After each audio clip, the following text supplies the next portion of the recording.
Yang keempat,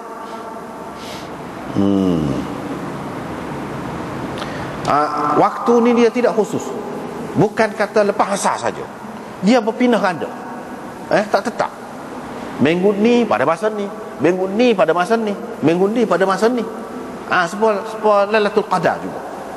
Tahun ni malam ni, tahun ni malam ni, gitu. Dia kata bukan khusus. Ini mengikut setengah-setengah ulama. Imam Ghazali kata hak ni paling molek. Dia setuju hak ni, dia ambil hak ni. Ibnu Asakir dan lain-lain pun mana dia kena hak ni. Dia kata hak ni, dia yakin hak ni lah bagi dia ni. Muhibbut Tabari kata inilah azhar, hak lebih nyata. Daripada cara gambaran dalam hadis disebut itu, nampak tidak tetap tu. Bila tidak tetap maknanya benda ni ada tetapi tak tahu sepanjang hari itu waktu mana. Tiap-tiap kali jemaah tu tidak serupa. Yang kelima, apabila muazzin ba' untuk sembahyang subuh, untuk sembahyang subuh hari Jumaat tu, start situ. Tu. Start situ dan pada masa itulah dia kata. Pada masa tu. Mana start waktu muazzin tu ba'. Hak ni zakarahu Syekhuna Al-Hafiz Abdul Fadl dalam Syarah Tirmizi. Kata Hafiz Ibn Hajar. Dan Syekhuna Sirajuddin Ibn Al-Mulaqqin, dia sebut dalam Syarah Bukhari dia. Dan dia sebut ini ada riwayat daripada Aisyah ke ni adalah apalah. Tidak nak sebut dari segi dalil masing-masing tu. Yang keenamnya, daripada terbit fajar hingga kepada terbit matahari hari Jumaat tu. Hari Jumaat masuk subuh sampai kepada naik matahari. Yang ketujuh, serupa tu juga, masa tu juga, cuma dia tambah daripada asar hingga kepada maghrib. Maknanya hari Jumaat, tiap-tiap hari Jumaat ni antara dua tu lah, dua masa tu.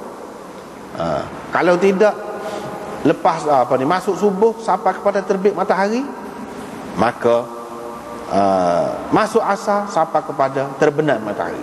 Antara dua tu gitu. Yang ke-8, supaya tu juga, cuma dia ada tambah lagi. Antara tu imam turun daripada mimbar sehingga dia takbir sembahyang Jumaat. Sehingga dia takbir sembahyang Jumaat. Mana antara tiga masa tu. Tiga masa tu. Yang ke-9, waktu mula-mula selepas terbit matahari, naik matahari. Naik matahari saat mula-mula itu masa tu. Yang ke-10, ketika terbit matahari. Yang ke-11, iaitu di akhir saat ketiga waktu siang, yang di waktu duha. Yang ke-12, daripada matahari, tergelincirnya matahari hingga kepada bayang sesuatu menjadi nisf zira', yakni setengah hasta.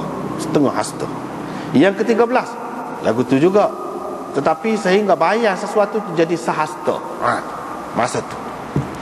Yang ke-14, selepas gelincir matahari sejengkal hingga sehasta. Macam-macam lah pendapat. Yang ke-15, hingga gelincir matahari. Apabila gelincir matahari, yang dimasuk zuhur lah. Yang ke-16, apabila muazzin ba' untuk sembahyang Jumaat.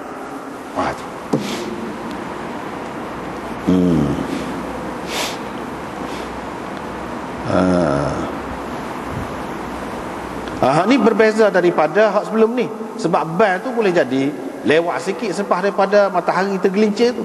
Hak ni ba' untuk sembahyang Jumaat. Hak yang kedua tu lah, kita kata hak biasa orang buat hak yang kedua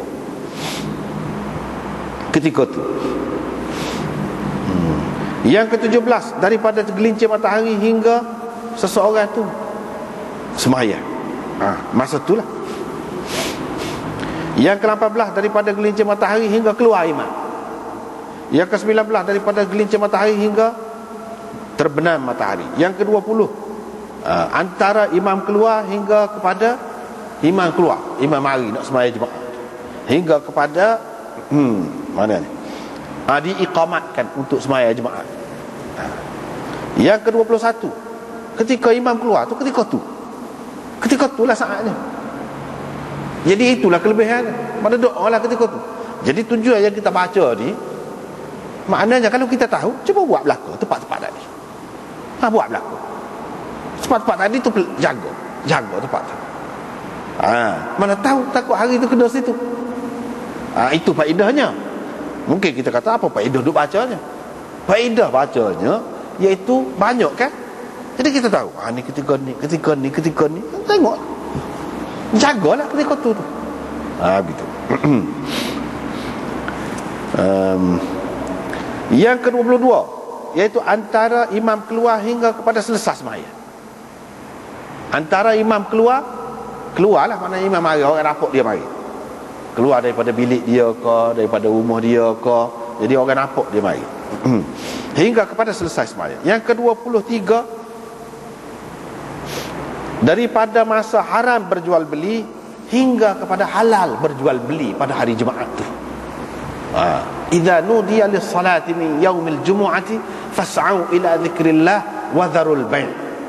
Situ start. Hingga kepada halal berjual beli. Yang ke-24, antara azan hingga selesai sembahyang. Yang ke-25, antara imam duduk di atas mimbar hingga selesai sembahyang. Saat ni kita baca, saat ni ada hadisnya. Dalam Abu Daud pun ada, dalam Muslim dan lain-lain pun ada, iaitu riwayat Makhramah bin Bukair daripada ayahnya, daripada Abi Burdah, daripada Abi Musa tadi.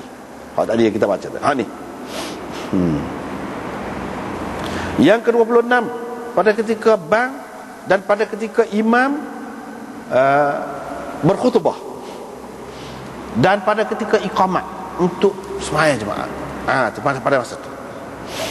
Yang ke-27, bila bang dan imam itu naik mimbar, dan bila diiqamatkan untuk sembahyang jemaah. Jadi beberapa tempat tu. Maknanya dia kira salah satu daripada 3 tempat ini. Yang ke-28, bermula daripada imam itu memulakan khutbahnya sehingga kepada selesai. Yang ni pada masa khutbah. Yang ke-29, bila khatib sampai ke mimbar dan dia mula berkhutbah, dia naik atas mimbar pada ketika itu. Sampai kepada dia start khutbah situ. Yang ke-30, pada ketika dia duduk di antara 2 khutbah. Yang ke-31, pada ketika imam turun daripada mimbar. Bila selesai khutbah dia turun. Dia turun tu. Nak sembahyang, nak jadi tu imam. Itu pada ketika itu. Yang ke-32, pada ketika diiqamatkan untuk sembahyang sehingga imam itu berdiri di tempat berdirinya. Nak sembahyang. Yang ke-33, daripada iqamatis saf ila tamamis salah, daripada semua diri untuk buat saf untuk sembahyang jemaah ni hingga kepada selesai sembahyang.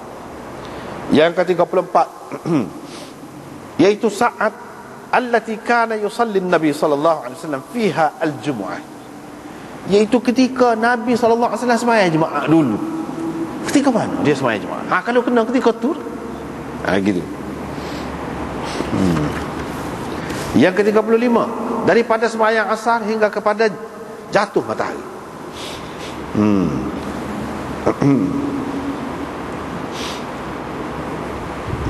Gitu. Yang ke-36, dalam sembahyang asar. Sembahyang asar tu, dalam sembahyang asar tu ada ketika tu. Jadi kita doa lah dalam sembahyang asar. Jadi sembahyang asar tu masing-masing lah. Okey. Yang ke-37, selepas asar hingga kepada waktu ikhtiar. Ini pendapat dipilih juga oleh Imam Ghazali di dalam Ihya dia. Waktu ikhtiar, yakni waktu yang molek sembahyang asar, bukan waktu makruh. Ada selepas asar, dia kata selepas asar hingga kepada waktu ikhtiar, yakni waktu seseorang tu molek lah sembahyang asar. Lepas pada tu ada waktu tak molek kan, iaitu pada waktu sudah merah dah matahari itu, nak jatuh dah matahari. Itu tak molek lah. Yang ke-38 selepas asar saja, secara mutlak, lepas asar. 39 daripada tengah hari hingga kepada akhir siang. Yang yang 40 daripada menguning matahari hingga kepada lenyapnya. Hingga kepada lenyapnya. Dalam hadis tadi dia kata carilah pada masa akhir selepas waktu asar. Masa akhir selepas waktu asar. Saat akhir ni. Yang ke-41 iaitu akhir saat selepas asar. Hak tadi dia luah tu masa tu daripada kuning matahari hingga kepada terbenam matahari. Hak ni dah betul-betul saat akhir selepas asar. Lebih kurang hak tadi jugalah, tapi hak ni lebih khusus.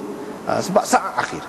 Hak ni hak tadi kita jumpa, iaitu riwayat Abu Dawud, Nasa'i dan Hakim bi isnad hasan daripada Abi Salamah daripada Jabir marfu'an. Imam Malik dan ashabus sunan, begitu juga Ibnu Khuzaimah dan lain-lain juga mengemukakan riwayat itu. Yang ke-42 daripada terbenam matahari itu kan, min hin yaghib nisfu qurs syams. Mana matahari itu separuh matahari sudah terbenam, separuh lagi tidak. Ketika tu siapa betul-betul dia terbenam. Ketika tu itu 42 pendapat yang dikemukakan di sini. 42 pendapat. Walau bagaimanapun dalam banyak-banyak pendapat itu, pendapat yang ditarjihkan oleh kebanyakan ulama ada dua. Sebab dalilnya lebih kuat banding dengan hak lain. Kalau nak kira dari segi dalil lah, kalau nak kira dari segi dalil lebih kuat. Iaitu yang pertamanya hadis Abu Musa hak tadi, dan yang keduanya hadis Abdullah bin Salam. Hadis Abu Musa maksudnya bila imam tu duduk di atas mimbar hingga kepada selesai sembahyang. Hadis Abdullah bin Salam selepas asar, dalam keadaan dia menunggu sembahyang, iaitu sembahyang maghrib. Daripada lepas asar tu sampai kepada maghrib. Hak tu hak paling kuat lah di antara banyak-banyak pasal ni dari segi dalilnya. Sebab itulah ulama-ulama dia kata begini. Muhibbut Tabari kata asahhul ahadith fiha hadis Abi Musa. Hadis yang paling sahih berhubung dengan perkara ini ialah hadis Abu Musa. Hak tadilah, iaitu tu imam duduk atas mimbar, naik mimbar duduk. Lepas pada tu, daripada tu sampai kepada selesai sembahyang. Hak kita sebut sani yang ke-25, iaitu yang ke-25 yang kita sebut tadi. Inilah pendapat mengikut setengah ulama hak paling sahih. Tetapi hak paling masyhur di antara banyak-banyak itu iaitu mengikut pendapat Abdullah bin Salam. Iaitulah kalau hak kita sebut tadi yang ke-41. Yang ke-41. Hak lain-lain itu sama ada dalil dia tidak kuat ataupun boleh masuk di dalam hak tadi, dalam hak dua tadi. Dekat-dekat dengan hak itu.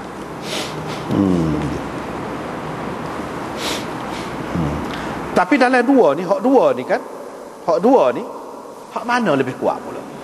Dalam hak dua ni hak mana lebih kuat pula? Di sini disebutkan ikhtalafa as-salaf fi ayyihima arjah. Salaf dulu khilaf hak mana di antara dua ni hak lebih kuat. Muslim kata hadis Abu Musa ajwadu syai'in fi hadzal bab wa asahhuhu. Hadis Abu Musa iaitu antara imam duduk atas khutbah tu, atas mimbar itu sehingga selesai sembahyang. Duduk nak khutbah tu. Hak tu mengikut Imam Muslimnya hak paling molek dalam perkara ni dan hak paling sahih. Ini juga pendapat Baihaqi, Ibnul Arabi dan sekumpulan ulama. Qurtubi mengatakan hak ni nas fi mawdhi'il khilaf.